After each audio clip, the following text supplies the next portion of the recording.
malakas talaga ito ha. Malakas kay Lord. Kaya naman siguradong mega tumbling sa kilig ang mga fanay sa good news na ating nasagap. Kabilang kasi sa biggest concert party sina Kim Chiu at Paolo Avellino. Nagaganapin yan sa Australia this July 25. For sure, abangers na ang lahat at pak na naman sa dami ng tao ang venue, lalo na't present ang pinakamalakas sa tambalan. Samahan pa yan ng ilang mahuhusay na artista na talaga namang inaabangan sa mga concert tour. Kasi nung una, naalala nyo may teaser dyan, si ano lang muna si Kim.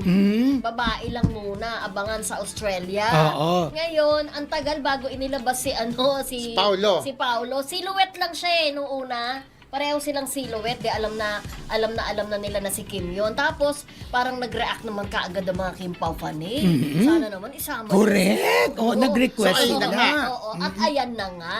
Siyempre, dahil nga coming from a very, very successful world tour ang Love Kim Pao, diba? Ito naman ang ating mga kababayan sa Australia. Ngayon pa lamang daw. Ay, pakikilig. bumibili na Oo. ng ticket. Parang di ba in preparation sa kanilang bagong serye, tumuon na sila para makita sila ng personal na kanilang mga Oo, fanay. Di ba? oo. Nakakatawa.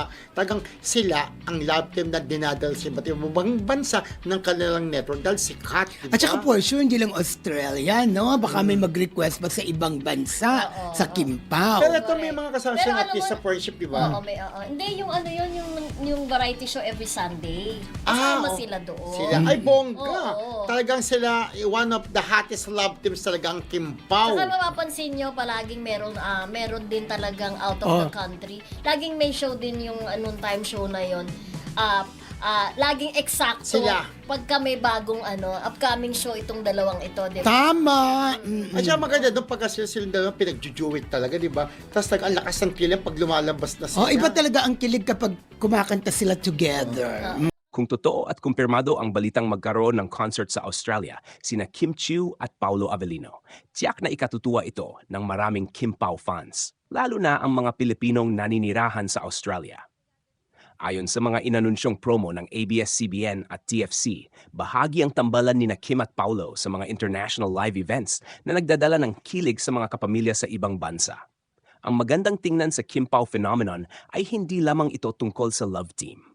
Maraming tagahanga ang naaakit dahil sa natural na samahan, respeto sa isa't isa, at mahusay nilang pagganap sa mga proyekto.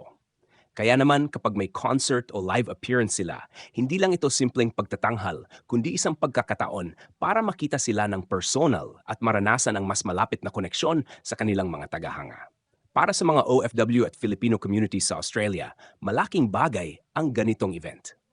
Nagiging pagkakataon ito para magsama-sama ang mga Pilipino, mag-enjoy sa OPM at entertainment, at makaramdam ng koneksyon sa Pilipinas kahit nasa ibang bansa. Bukod dito, inaasahan na magkakaroon ng mga kwentuhan, kantahan, at special na fan interactions na lalong magpapakilig sa mga taga-suporta ng Kim Pao. Isa pang kapansin-pansin ay patuloy na lumalawak ang kasikatan ni Kim at Paolo sa international stage. Mula sa matagumpay nilang mga teleserye at pelikula hanggang sa kanilang mga live events, makikitang malakas pa rin ang suporta ng publiko. Kaya hindi nakapagtatakang marami ang sabik na makita sila sa mga world tour at international concerts. Sa kabuuan, kung matutuloy ang Australia concert, isa na naman itong malaking milestone para sa Kim Pao. Asahan na maraming fans ang maghahanda, bibili ng tickets, at magbibilang ng araw para makita ng personal ang isa sa pinakamainit na tambalan sa showbiz ngayon. Ang tanong na lang ng maraming tagahanga, ano kayang mga sorpresa at pasabog ang ihahanda ni Kim at Paolo para sa kanilang Australian fans?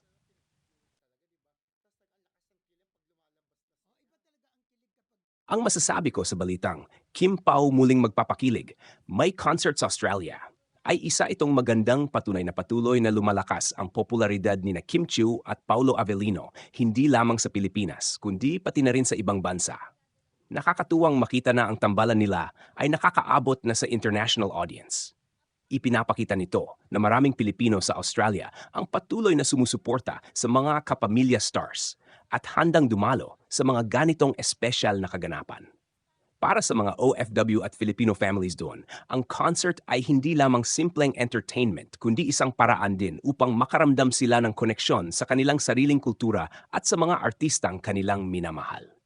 Isa rin sa mga dahilan kung bakit maraming tao ang naengganyo sa Kim Pao ay ang kanilang natural na chemistry. Sa bawat proyekto, interview at public appearance nila, makikita ang kanilang komportabling samahan na siyang nagbibigay kililig sa kanilang mga tagahanga. Dahil dito, bawat event na kanilang pinagsasaluhan ay agad na nagiging usap-usapan sa social media. Gayunpaman, mahalaga ring tandaan na ang tunay na sukatan ng tagumpay ng isang tambalan ay hindi lamang ang kilig na naibigay nila, kundi pati na rin ang kalidad ng kanilang trabaho bilang mga artista. Sa aspetong ito, kapwa napatunayan ni na Kim at Paulo ang kanilang husay sa pag-arte at profesionalismo sa industriya. Sa tingin ko, ang Australia Concert ay magiging espesyal para sa mga tagahanga dahil mabigyan sila ng pagkakataong makita ng personal ang kanilang mga idolo. Posible ring magkaroon ng mga nakakatuwang performances, kwentuhan at mga sorpresa na lalo pang magpapasaya sa mga dumalo. Sa kabuuan, positibo ang dating ng balitang ito. Isa itong senyales na patuloy na lumalawak ang impluwensya ng Kim Pao at nananatiling matatag ang suporta ng kanilang fandom. Para sa mga fans, isa na naman itong pagkakataon upang magdiwang, mag-enjoy at muling maranasan ang kilig na hatid ng kanilang paboritong tambalan.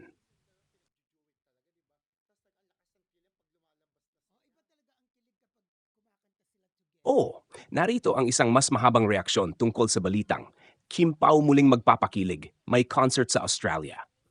Ang balitang ito ay tiyak na ikatutuwa ng maraming tagahanga nina Kim Chiu at Paulo Avellino. Sa panahon ngayon na napakaraming love teams at celebrity pairings ang lumalabas, hindi madaling mapanatili ang interes at suporta ng publiko.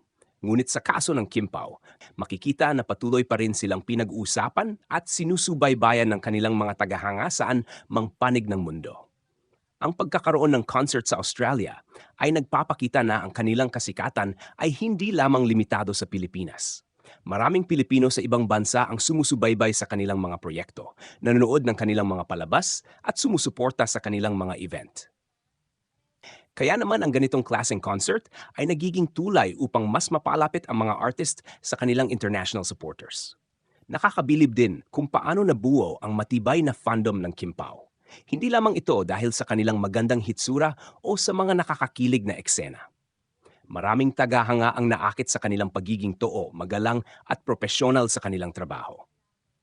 Sa mga panayam at public appearances nila, madalas makita ang kanilang natural na samahan na hindi pilit at komportable sa isa't isa.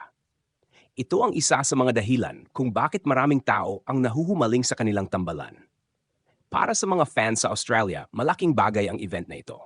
Hindi araw-araw ay may pagkataong makita ng personal ang mga artistang kanilang hinahangaan. Marami sa mga OFW ang matagal nang naninirahan sa ibang bansa at minsan ay nakakaramdam ng pangungulila sa Pilipinas. Ang mga ganitong event ay nagiging espesyal dahil nagdadala ito ng kasiyahan, alaala at pakiramdam na malapit pa rin sila sa kulturang Pilipino. Isa pang magandang aspeto ng balitang ito ay ang patuloy na paglago ng karera ni Kim at Paulo. Sa kabila ng matinding kompetisyon sa entertainment industry, nananatili silang kabilang sa mga artistang may malakas na hatak sa publiko. Ipinapakita nito na ang kanilang tagumpay ay bunga ng sipag, dedikasyon, at magandang relasyon sa kanilang mga tagahanga. Gayunpaman, mahalagang tandaan na ang tunay na halaga ng kanilang tambalan ay hindi lamang nasusukat sa kilig. Mas mahalaga pa rin ang respeto, pagkakaibigan, at ang kalidad ng kanilang trabaho bilang mga artista. Ano man ang totoong estado ng kanilang personal na relasyon, ang mahalaga ay naibigay nila ang saya at inspirasyon na hinahanap ng kanilang mga tagahanga. Sa aking pananaw, ang concert na ito ay maaring maging isa sa mga pinakaabangang Filipino entertainment events sa Australia. Maraming fans ang siguradong magtitipon-tipon, magbabahagi ng kanilang suporta at gagawa ng mga alaalang hindi nila malilimutan. Posibleng maging puno rin ito ng mga espesyal na pagtatanghal, nakakatuwang kwentuhan, at mga sandaling magpapakilig sa buong audience. Sa huli, ang balitang ito ay hindi lamang tungkol sa isang concert. Ito ay simbolo ng patuloy na pagmamahal at suporta ng mga tagahanga sa Kim Pao.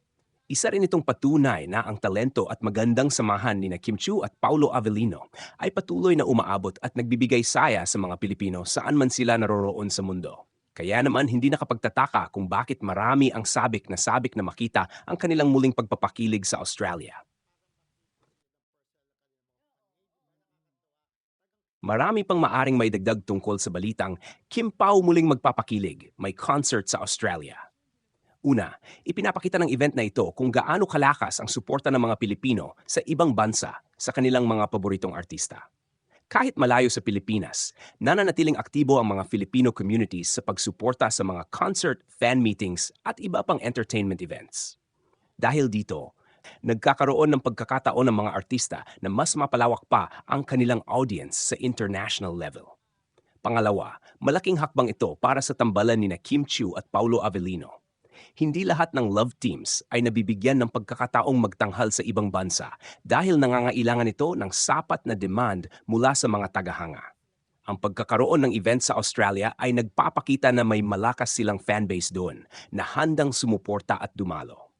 Pangatlo, posibleng maging daan din ang concert na ito upang magkaroon pa sila ng mas maraming international appearances sa hinaharap. Kapag naging matagumpay ang event, maaring masundan ito ng iba pang shows sa iba't ibang bansa kung saan maraming Pilipino gaya ng Canada, United States, United Kingdom, at Middle East. Isa ring nakakatuwang pagmasdan ay kung paano nagiging instrumento ang Kim Pao sa pagbibigay saya sa kanilang mga tagahanga.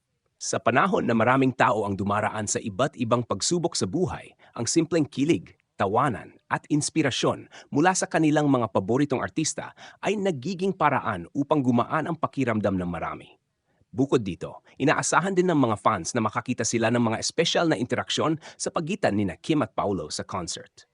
Madalas na ang mga spontaneous moments, kulitan, at natural na samahan nila ang siyang nagiging viral at pinag-uusapan online pagkatapos ng mga event. Ngunit mahalaga ring tandaan na habang masaya ang mga fans sa kanilang tambalan, mas mabuting suportahan sila bilang mga individual na artista. Ang kanilang tagumpay ay hindi lamang nakabatay sa love team, kundi pati na rin sa kanilang sariling talento, sipag at dedikasyon sa kanilang craft. Sa kabuuan, ang Australia concert ay hindi lamang isang ordinaryong show. Isa itong pagkakataon para sa Kim Pao na makapagpasaya ng mga Pilipino sa ibang bansa. Makalikha ng bagong alaala kasama ang kanilang mga tagahanga at higit pang patunayan kung bakit sila isa sa mga pinakasikat at pinakaminamahal na tambalan sa kasalukuyang panahon.